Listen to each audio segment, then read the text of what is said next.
สบายดีเนาะสบายดีอันนั้นหมู่เพื่อนทุกคนเนาะสบายดีพ่อแม่พี่น้องเนาะมื้อนี้ก็พบพ่อกับเฮาคือเก่า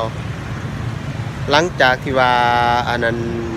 เลิกมาแต่ร่วมวิญญานี่นะคือว่าร่วมเป็นมื้อสุดท้ายของเรียนนำกันเนาะ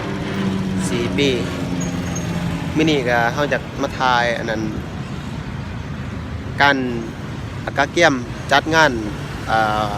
เฟสติวัลเนาะของนครเพทั้งเป็นมืออันนั้นวัน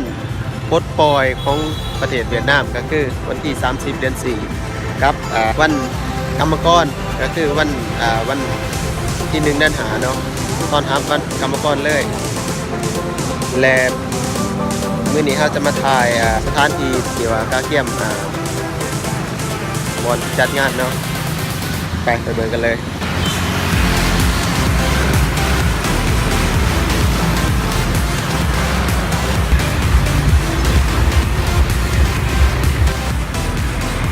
อันนี้คือประตูที่ใหญ่ที่สุดเนาะในนี้เนาะเป็นประตูหาดของพระเจ้ามันเป็นแบบหาดพระเจ้าเสาใหญ่โคตรใหญ่เลยเดี๋ยวเขาไปเบิ่งข้างในกันเนาะว่ามันมีรายการอย่างแน่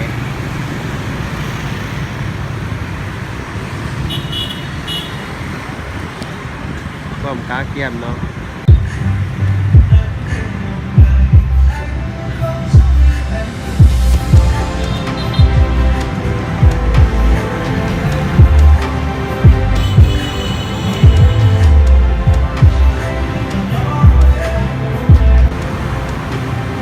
มีป้าย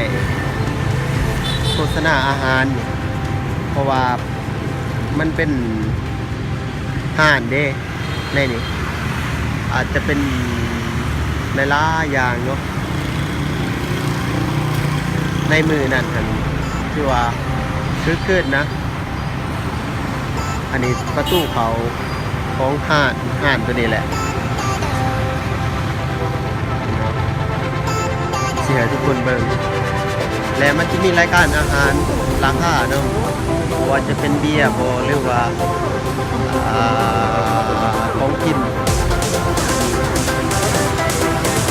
ทางนี้เป็นรายการอาหารแล้วก็ทางนั้นเป็นหู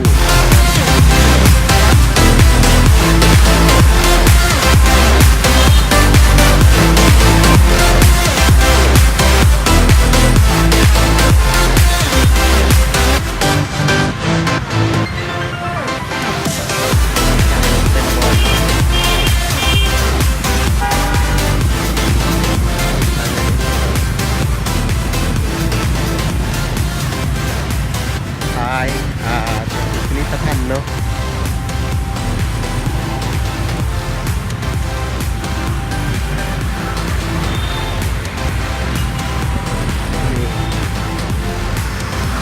ทุกสถานที่แม่นไหลจับจ้องเม็ดเลยเนาะตัวนี้ก็เป็นบอลขายผลิตภัณฑ์อีกสังอันนี้เรา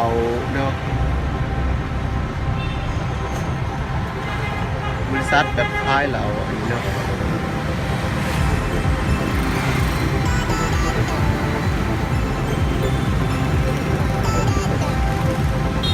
นี่สิแหละ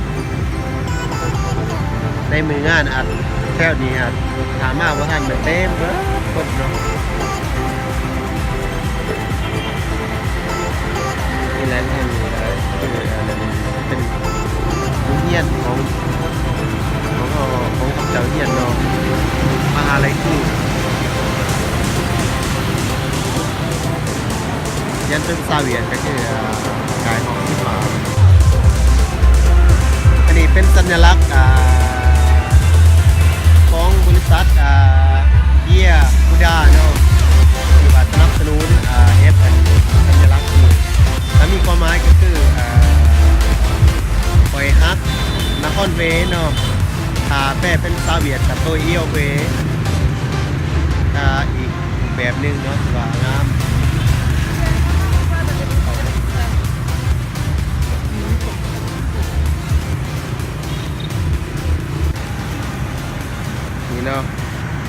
นนี้คือ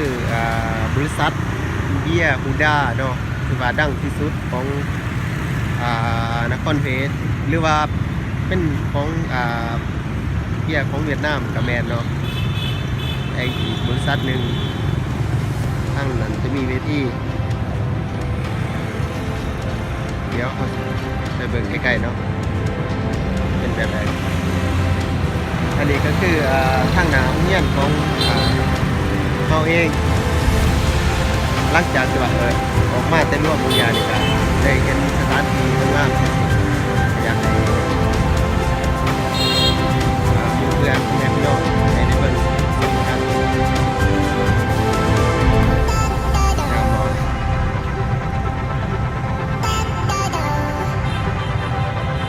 แรงงานนี่ซีเมนต์มือวันที่ตั้งแต่วันที่28เดือน9tháng ที่1เดือน4และthángที่1เดือน5อันนี้เป็นวันส่วนสาธารณะทางนี้ก็เป็นทางที่ดีเพราะว่าตอนนี้เป็นคนสาธารณะที่ว่าน้ำเนาะเพราะว่าทางขาก็เป็นเหมือนในน้ำท่วมเมืองเนาะและทางนั้นเป็นตัวจิตดีตัวแต่อะไรครับเด็กเนาะเดี๋ยวผมจะเทียบเลย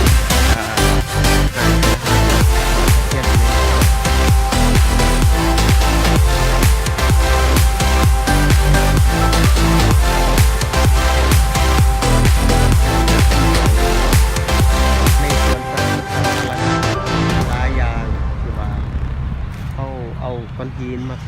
ควัดมาน่ะเนาะมาเป็นปูคนนั่นเป็นแม่นี่ก็คือนั่นคนที่ว่าสถานที่ที่หนึ่ง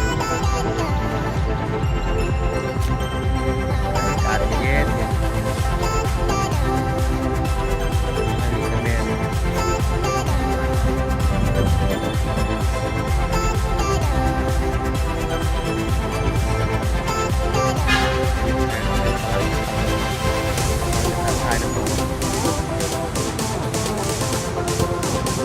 ฮัลโหล yes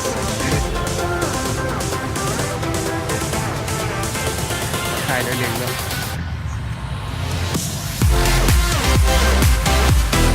เป็นคนลีนเนาะหลังจากที่ว่าเรียนแล้วเนาะ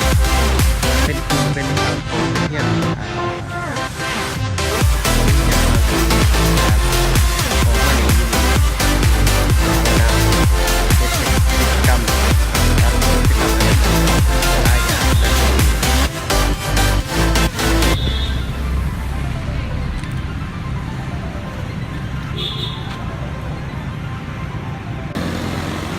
และวิดีโอนี้ก็ขอจบเพียงเท่านี้เนาะถ้าผู้ใดมักก็อย่าลืมกดไลค์กดติดตามช่องของเราเนาะเพื่อมีกำลังใจเล็กๆน้อยๆเฮ็ดคลิปต่อไปและก็อย่าลืมกดปุ่มกระดิ่งเนาะเพื่อติดตามรับชมคลิปต่อไปขอบคุณใจ